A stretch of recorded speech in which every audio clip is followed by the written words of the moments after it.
¿Cuál es el valor de la vida humana? ¿De qué se vuelve capaz el hombre cuando cae en sus instintos más bajos? ¿Cómo sentirse seguro en un mundo donde el mayor regalo que nos dio Dios, llegó a un precio tan bajo?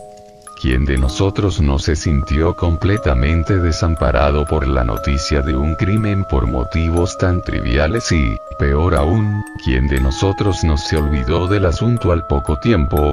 ¿Será que estamos viendo los antecedentes a los últimos días, o nuestra memoria selectiva se esmera en la negación irracional de la verdadera naturaleza del hombre? Mejor, o peor, aún es real el final de los días. Dios. ¿Es la vida humana la experiencia más inútil y sin sentido que existe? Pero dejemos estas cuestiones a los hombres de sabiduría, pues lo que aquí pretendo relatar no es más que mi historia. Solía vivir en una de esas grandes ciudades mexicanas. Ahora todo es mucho más confuso en mi mente y ya no puedo recordar el nombre. Yo era joven, honesto y trabajador, laboraba arduamente cada día para ayudar con el sustento de mi familia desde hacía algunos años, postergaba mis ilusiones de un posgrado ante la necesidad inmediata de tener que comer y pagar las facturas. Siempre me despertaba cuando tenía que estar dormido, con el amargo sabor del fracaso en mi boca, que a muchos nos hace vivir en una contienda diaria entre la depresión y la rebelión. Cada día, cada maldito y santo día, me despertaba temprano para tomar el autobús en una parada cerca de mi casa. Ahí siempre estaba una mujer con un niño, vestido con un uniforme del colegio público de unos 10 años de edad. También había un hombre con cara de preocupación, con una mochila en la espalda que siempre miraba por encima de su hombro o se alteraba con cualquier ruido alto que aparecía. Y un vendedor. Personas como yo, que se matan todos los días para intentar quitarse el gusto a mierda de la boca. Personas como alguna vez fui, vestido con un uniforme escolar, soñando en ser presidente o astronauta, sin saber que el destino solamente postula a algunos cuantos elegidos, relegando a la mayoría como siervos, u obreros dependiendo de la región y del país, de la pirámide social. Personas con miedo de todo, en estas malditas grandes ciudades en que la violencia es como un cáncer en estado de metástasis. Personas siempre dispuestas a vender y a venderse por las mínimas condiciones de supervivencia. Pero continuemos. Ese día en particular, me desperté muy tarde y salí de casa sin desayunar. El tiempo parece ser una maldición para los hombres modernos. Ya en la parada del autobús, me di cuenta que nunca había notado lo que ofertaba aquel vendedor. Por una curiosidad repentina, me aproximé a su carrito. Estaba cubierto con una lona. Pero como ya había notado mi aproximación, y tenía mi cara de bobo mirando al carrito como un niño, decidí preguntarle qué era aquello. Entonces el hombre retiró la cubierta y me mostró las guayabas más suculentas y grandes que había visto. De verdad, eran unas guayabas gigantes. Sonriendo me dijo: «Guayabas, muchacho. ¿Son o no las más hermosas que has visto?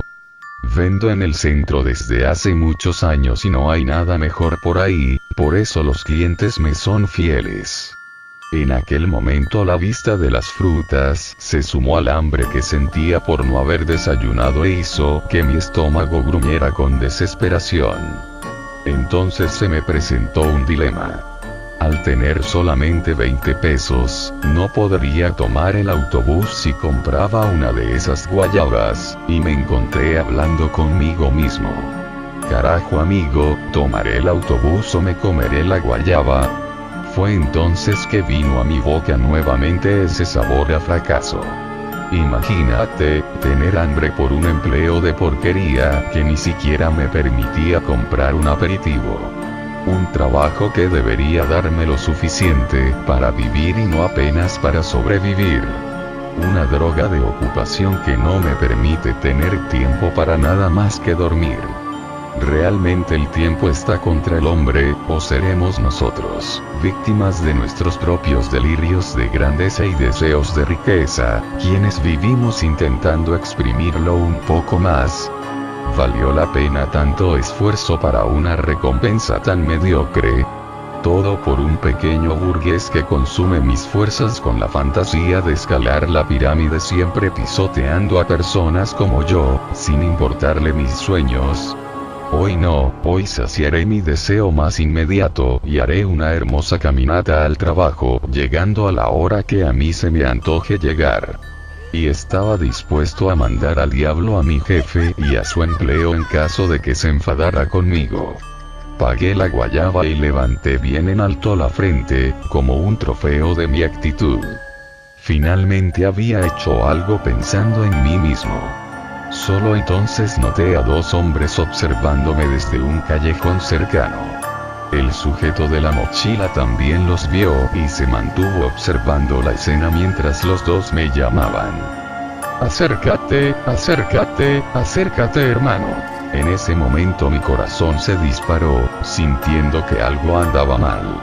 Pensé en salir corriendo, pero ese es el problema de vivir en una comunidad violenta, si es que aún existen comunidades tranquilas. Seguramente ya los había visto antes, sabían que yo esperaba allí el autobús todos los días, entonces, ¿por qué pospondrían lo que pensaban hacer? Puede que no sea nada, pensé, a pesar de que percibí algo diabólico en sus miradas, y de haber sido invadido por una violenta inquietud. Me aproximé lentamente mientras se adentraban un poco más en el callejón. Tan pronto como llegué al lugar, percibí suciedad y un fuerte olor a crack que emanaba desde dentro. No conozco el olor por experiencia propia, pero ya lo había sentido varias veces. En algunos lugares es más abundante que la peste de excrementos saliendo de las coladeras. Tan cercano todos los días, aquel pedazo de infierno que acostumbraba a ignorar, hoy pedía mi atención, a pesar de que algo dentro de mí me decía que saliera. Mis pensamientos fueron interrumpidos cuando uno de ellos pasó la mano por mi guayaba con una sonrisa asquerosa, esas que hacen y que piensan que todo el mundo debería temer. Entonces me dijo: «Es mía, mi guayaba, hermano». Mis ojos se llenaron de lágrimas ante la falta de respeto y hablé con una voz ahogada: «Vamos, hermano, regrésamela». Eso solo incrementó la sonrisa del canalla, que mientras tomaba la guayaba con una mano con la otra, me mostraba un bulto sobre la cintura, bajo su camisa. El bastardo repitió: «Es mía, mi guayaba, hermano». Terminar esa frase y hundir los dientes en mi fruta fueron actos sucesivos del canalla. Confieso que lloraba de odio delante de él por la gran indignación. La voz me faltaba y mis manos se apretaban mientras me decía a mí mismo: «Maldita sea viejo, el perro mordió mi guayaba. Maldita sea viejo, el perro robó mi guayaba». Entonces, más que nunca sentí aquella amargura que me provocaba el sabor podrido de la mierda. De la mierda que todo el maldito día somos obligados a tragar, y fue ahí que algo dentro de mí estalló mientras lloraba sin restricciones. Hoy no. Como alguien poseído, tomé con mis manos la garganta del sujeto, y ni siquiera me di cuenta cuando su compañero se llevó las manos a la espalda. Por un instante, por un breve e insignificante momento, me sentí libre de las ataduras de la sociedad. Un gigante resoluto, aplicando la justicia que todos saben es bien merecida, mientras sentía sus huesos y músculos contrayéndose entre mis manos. Me deleitaba con el terror en sus ojos, al descubrir que no todos tienen miedo de sus demostraciones innobles de falso poder. Me sentía Dios en su trabajo de castigar a los injustos. Si existía Dios, yo era Dios. Y entonces el estallido, el deslumbramiento, algo me mordió en la espalda y su mordida era caliente. Mis manos se aflojaron y confieso que en aquel momento no entendí lo que estaba pasando. El sujeto me quitó de encima y me acordé de la mordida. Miré a un lado de mi cuerpo, debajo de mi brazo izquierdo, y vi un pequeño agujero del que brotaba sangre. Solo cuando vi al compañero ayudando a levantarse al bastardo con un revólver en la mano, fue que mi mente tuvo conciencia de lo que había sucedido. Me habían disparado, a causa de una guayaba. No, ya no era Dios. Los segundos posteriores fueron caóticos, casi como un sueño, y sin embargo extremadamente claros, aunque esta claridad de entendimiento solo vino después de que todo acabó. El tipo de la mochila, que había seguido la escena a la distancia, pareció despertar después del estallido y, mientras intentaba incorporarme, vi cuando sacó un arma. En aquel estupor de la caótica claridad, finalmente comprendí el comportamiento tan temeroso que cité al comienzo y aquella mochila. Un uniforme escondido, fruto de una sociedad que aprendió a perdonar a los malos y a castigar a los buenos. El miedo constante de ser reconocido en su propia comunidad. Comprendí todo eso en el lapso en que sacó el arma y dijo: «Quietos, policía». Pero los que viven en el crimen saben que la muerte los acompaña. A pesar de que estaba en la mirada del polizonte, el sujeto comenzó a levantar el arma en su dirección. Bueno, hizo el intento porque fue alcanzado por 2 tiros en el pecho mientras yo me arrastraba en dirección a la parada del autobús. La mujer con el niño, que pensándolo bien ahora, nunca les pregunté sus nombres, a pesar de que eran mis compañeros diarios en aquella parada de autobús, parecía que simplemente se había perdido en la situación y apenas pudo tomar al niño al mismo tiempo que gritaba desesperadamente. Ella no vio cuando el segundo maleante, aquel mismo hijo de perra que había mordido mi guayaba, se echó hacia atrás para usar a la mujer como escudo mientras sacaba el arma. Con la línea de tiro obstruida, el policía fue incapaz de tirar. El bandido no.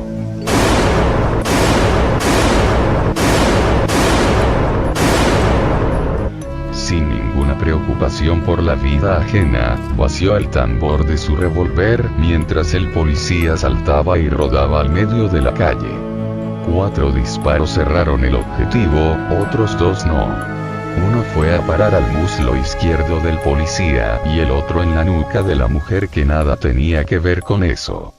Ya casi llegando a la parada de autobús, vi cuando su cuerpo se desvaneció por encima del niño que temblaba y lloraba gritando: «Mi mamá no, mi mamá no». El tipo de las guayabas tirado debajo del carrito, mientras el policía, aunque baleado, tuvo tiempo de hacer su maniobra y conseguir una línea de tiro limpio. Un único disparo, justo en la frente, y fin de la historia, como se dice.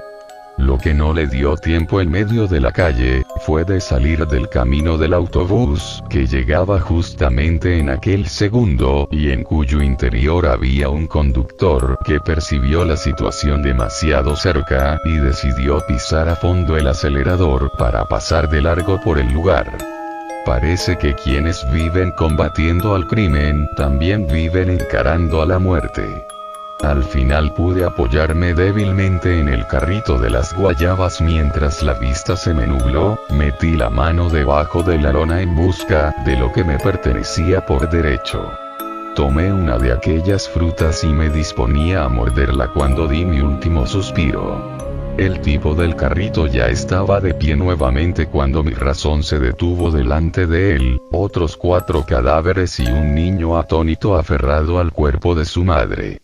No hubo ningún túnel con luz al final, solamente un sentido superconsciente de que había llegado la hora, y de mí mismo poniéndome de pie mientras el populacho se aproximaba para acompañar la cotidiana escena de violencia. Nadie me vio y, contrario a lo que se ve en las películas, no tuve ninguna duda sobre mi situación. Lo extraño es que, además de los vivos, no vi a nadie más. Ni al policía, ni a la madre, ni a los delincuentes. Algunos días después, asistí a mi velorio y vi la desesperación de mi familia con mucha tristeza, pero conforme por saber que más tarde ellos se resignarían y seguirían adelante como lo hacen todos. El nido de ratas que había en el callejón, obviamente se volvió una locura al día siguiente, dejando un saldo de 3 muertos del lado de los drogadictos del lugar y 3 usuarios que estaban en el lugar en el momento de la venganza, lugar incorrecto en momento equivocado, supongo. Y el niño, bueno, desde hace algunos años lo he acompañado y vi cómo su comportamiento cambiaba mientras se quedaba con sus abuelos. Hoy escribe sobre la tristeza e inutilidad de la vida mientras llena su habitación con las fotografías de los tiradores de Columbine. El próximo sábado comprará su arma con un contacto que consiguió y enseguida enfrentará a los cretinos de su colegio para que aprendan lo raro que realmente puede llegar a ser un huérfano. Y el cáncer continúa esparciéndose mientras un fantasma con una guayaba se mantiene aterrorizando una parada de autobús.